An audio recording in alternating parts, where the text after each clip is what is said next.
Alright, what's up guys? My name is Zach, and today I am driving a 2005 Chrysler Pacifica Touring. Up front is a 3.5 liter V6, and down below is a 4-speed automatic transmission. Now, I am super excited to be driving this Chrysler Pacifica because if you know me, you'll know that my parents had a 2004 Chrysler Pacifica all while growing up. And actually, they still have that car to this day. As of 2026, they still have their 2004 Chrysler Pacifica that they bought brand new. And so I have a lot of experience with the Pacifica. This is now the 2005. It has a couple of updated features over the 2004, and we're going to be talking about the broad scheme of the Pacifica, what it meant, and why I think it deserves a little bit more popularity than it currently gets. But if you'd like to submit your own vehicle and have it reviewed here on the channel, you can head on over to my website, zackpradel.com/submit. It's a quick and easy submission form. It takes under a minute to fill out, and I come out to you. And if you'd like to see all my videos weeks or sometimes months in advance, you can head on over to my Patreon for only $5 a month. But let's get back to that 3.5 liter V6 under the hood. Well, it's good for about 250 horsepower, which sounds pretty good on paper. However, this is a very heavy vehicle, so don't expect any crazy numbers out of it. Now, they did later introduce a 4-liter V6 that made a whopping 5 more horsepower, and they did have a 3.8-liter V6 that actually made 40 less horsepower. So this was right smack dab in the middle of the power range and was the most common engine found in the Pacifica. Like I said, paired to it is a 4-speed automatic transmission. Now, these cars are known to have transmission issues, so much so that this particular car does have a replaced transmission. The owner actually swapped in a 2007 Chrysler Town & Country transmission because the original transmission started to go. He was starting to lose 4th gear, then he was starting to lose 3rd gear, at which time it was ready for a new one. So transmission problems are pretty apparent here in the Pacifica, so something to look out for. Last but not least, this particular Pacifica is front-wheel drive. There were some that were all-wheel drive in this era. I have yet to drive one. I was always kind of fascinated with them because I didn't know at the time that cars could be all or 2-wheel drive back in 2004 when my brain and skull was still soft. So that's cool to know. How does it feel to drive the Pacifica? It's fine. It drives a lot more car-like, and we'll talk a lot about this towards the end of the video. It drives a lot like a car, which is nice because it is a 3-row vehicle. So you have the characteristics that are actually somewhat spry. It doesn't drive like a clunky, big body-on-frame SUV because it isn't. And that's a big, big, big drawing point for the Pacifica and just crossovers in general. Again, we'll get to that later. Visibility is not good. Out the front, it's okay, it's passable, it's whatever, but out the back, my family and I would always joke that it's like looking out of a cave. You can't really do it. The mirrors, I guess, sort of help, but it's a rather optimistic vehicle because it never looks back, although maybe it should while reversing.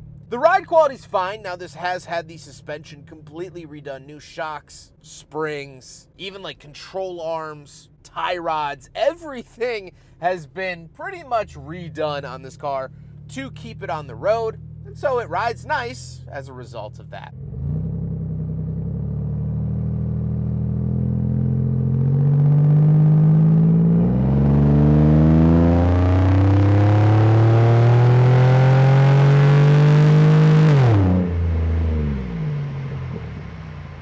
With that stuff out of the way, let's talk about the interior. Well, in front of me, I have 4 gauges. Off to the left is the coolant temperature and fuel. In the center is the speedometer, and off to the right is the tachometer. I've always liked this sort of floating gauge look or floating needle look, and I think it's aged pretty gracefully for being 21 years old. On the steering wheel, on the left and right, we have our cruise control options. Standard cruise control, love it, works well. And off to the left, we just have a climate control vent. Moving onto the door, we do get our heated seat options as well as our power adjusting seat options. Then we have the manual door locks up top by the latch. Down below we have power mirrors, power windows, and we have power locks. So you can individually lock the door in a separate location.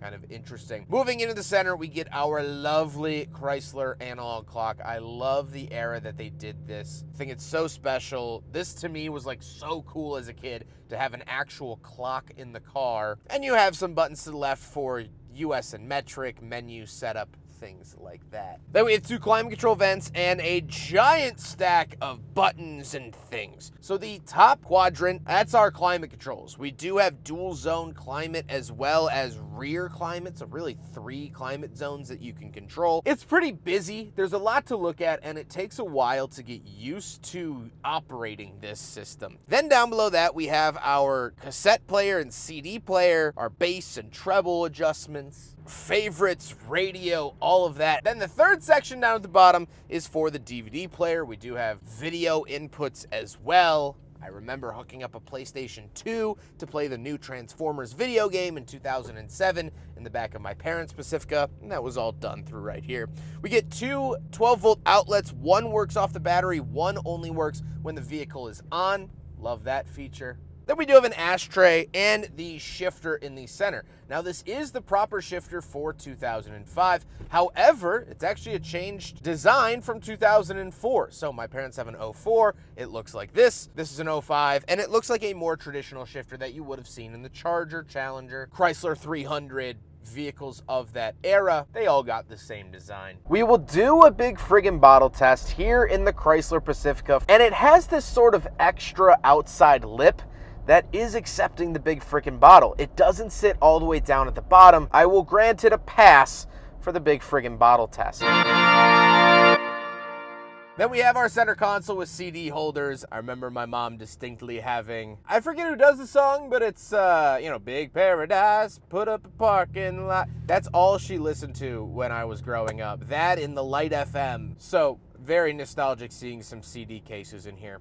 The seats are leather, they are comfortable, and they are heated and power. They're nice. You know, I've done long road trips in Pacificas before, and I never felt like my back hurt. It was a very, very comfortable seating situation for very long amounts of time. So that is a big, big benefit here to the Pacifica. However, speaking of seats, we have 2 more rows of seating. So let's go do some backseat reviews. You know, I kind of feel like we're about to step into my childhood bedroom. Bane was always talking about being molded by the darkness. I was molded by the second row seats of a Chrysler Pacifica. So getting in here, first of all, right off the bat, plenty of space. Knees are not hitting the seat in front of me. It's a very comfortable seat. We do have venting as well as a 12-volt outlet in the center here. We get our fan speed for the rear, as well as our rear heated seats and a cup holder and a center console with the, oh my gosh. All right, this one's a little bit worse for wear, but the old school Chrysler headphones. The amount of times I watched SNL's Best of Will Ferrell through this, Anchorman through this, Cars, the original Cars movie through this, just absolutely spectacular. And then we still have the remote. Again, this is just oozing nostalgia for me growing up in this car. Now that remote is for the DVD player. As I mentioned up front, there was a slot for DVDs. This obviously works off of that. We hooked up a PlayStation when I was a kid, going down to Lake Shelbyville. We played the Transformers video game. But I was told as a child, maybe this was a lie, maybe it was for 2004 only, that you could not get a DVD player and the sunroof. These were 2 options that you could not get together in 2004, but now this 2005 has it. I don't know if I was lied to as a kid. My parents just didn't want to pay for the sunroof, and so they got the DVD player instead. We only have the DVD player. I was told that the wiring wouldn't work in the roof. I don't know, but we have a sunroof here in the Pacifica and the DVD player. Anything an 11-year-old boy could ever want in a car. So very nice, spacious. It works pretty well. Headroom's great too. However, it has been years and years and years since I've been in the 3rd row of a Pacifica. So let's see how it is. All right, so they do label it. So press 1 there, press 2 there, and then the whole seat moves up like that to get into the 3rd row. And there we have it. That is not, those LED lights, those are not original, as you can see by the tape. I'm in the 3rd row of the Pacifica. My head's hitting the ceiling. My knees would be hitting the seats next to me and in front of me if they were moved into their original position. These seats, which I can tell you firsthand, are if you need them seats. We use these quite a bit because, you know, it was me and my brother, and if we ever had a friend each with us, then we had a fully loaded car, and we'd fold up the back seats and put some people back there. But We didn't use them all the time. When we did, it was short journeys, you know, things like that. These seats are available. It was nice to have a 3-row growing up. And I think this was like a good, like the second row was always comfortable for me and my brother. If we had a friend, we would squeeze momentarily and then that was it. So like my parents weren't driving a big Suburban or Tahoe or anything like that because we didn't need something that big. We just needed seats, you know, when my cousins were in town, we could toss 2 back here, things like that. That's how these seats operate. They're not meant for daily use. They're not meant to be really that comfortable. And my head is hitting the ceiling, as you might be able to see. So, not amazing there. But it has a 3rd row. We'll talk about how this is kind of a car slash minivan slash SUV. And this 3rd row definitely helps that van slash SUV argument. But let's now hop into the trunk and take a quick look at the cargo space, and then we'll talk about the looks. All right, around the back of the Chrysler Pacifica. Once we are back here, a couple of things to note. First of all, we do have a little bit of storage down here. Nothing crazy, but enough to keep jumper cables, things like that. To put these seats down, super easy. Grab here and push, grab here and push. Now you have a ton of space. Really, really love this. My parents actually still use their Pacifica to transport snowblowers and lawnmowers. To my grandparents' house, they swap it out every season, which is very nice. We do have a 12-volt outlet back here as well. Very helpful for inflating things and whatnot. Some speakers, and that's pretty much it. Now, this 2nd row does fold down as well. And something I always thought was cool, you fold this down, and then there's this Velcro strap, and you fold this across, and then when that seat is down, it creates a perfectly flat loading floor. But I always thought this like flip out cover for the center console was always kind of unique here in the Pacifica. So that is the rear cargo space of the 05 Pacifica, which has always been great. You know, we moved my brother in and out of college with this amount of space, and it was plenty. We didn't even have to take a second car, which was very, very nice. So there you go, Chrysler Pacifica.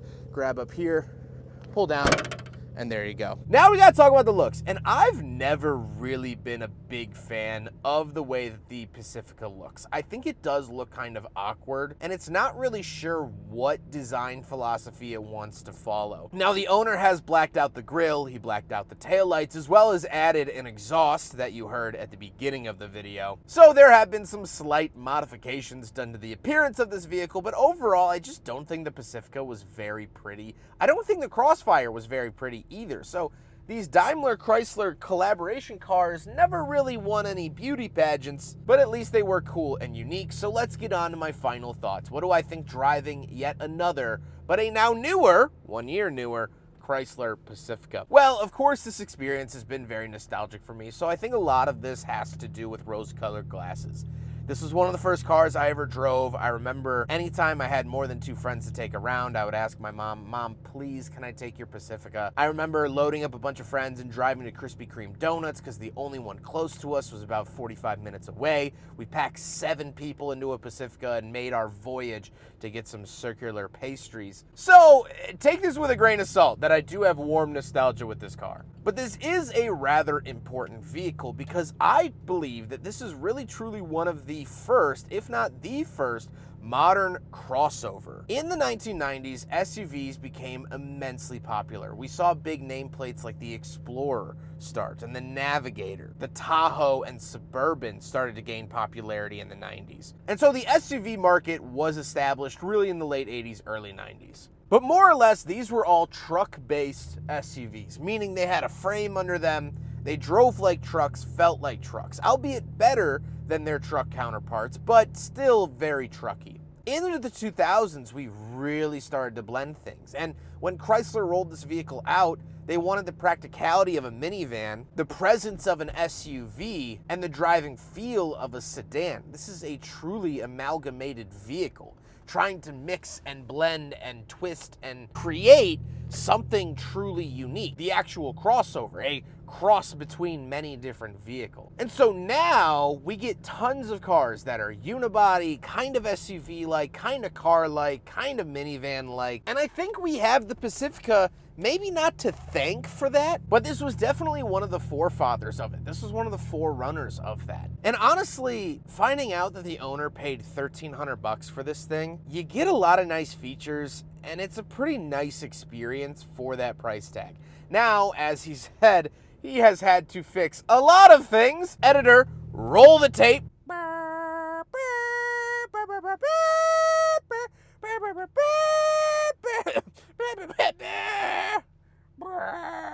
Yeah, a lot of things have had to be fixed on this in the last year, but it is still a nice experience when those things are fixed. And you have to factor in, maybe he spent a couple more grand on fixing these things. Now he has a pretty quality vehicle, a comfortable car, a decent sounding car for a couple of grand. That's not bad. Now, we don't see these on the road much anymore. There's really one reason for that. They are rust magnets. One of the biggest issues with these is that the engine cradles, the thing that holds the engine in the car, is known to fail. It has weak points, and when water sits in it, it rusts out, they crack, and these cars were actually nicknamed the engine droppers. So if you are going to look at a Chrysler Pacifica to buy for yourself, I would highly recommend checking out to make sure that the engine cradle has been fixed or addressed at some point in the car's history. I hope you guys enjoyed the video. Huge thank you to Liam for letting me borrow his Pacifica for today's video, letting me relive a little bit of childhood nostalgia, but also show you guys a couple of the differences and what makes the Pacifica a good car. Liam has been absolutely wonderful to work with, and I hope to work with him again in the future. But I hope you guys enjoyed the video. Don't forget to rate the video, comment on the video, and subscribe if you really liked it. Take care, guys.